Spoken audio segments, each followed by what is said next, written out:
rastушевать qilib beradi. Qizlarjonlar, bu meni eski kistim. Если что, bu влажный salfetka emas, bu специальный kistni tozalovchi salfetka. Yana влажный bilan ana o'qimanglar. Buni qaranglar, qancha meni yaxshigina qimmat tonalkamni o'ziga olib uvol qilgan. Professionalniy kistlar o'ziga buncha tonalkani olib uvol qilmaydi.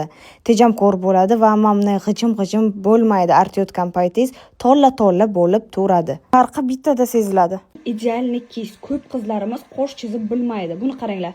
Bunisi чтобы расчесать брови, а bunisi чтобы нарисовать идеальные брови. Buni qaranglar. Даже chizib bilmaydigan qizlar bu kist yordamida bittaga dahshat qilib chizishi mumkin. Qizlarjonlar, kim chiroyli, аккуратный, профессиональный makiyaj xohlasa, unda обязательно натуральный кисть olish kerak.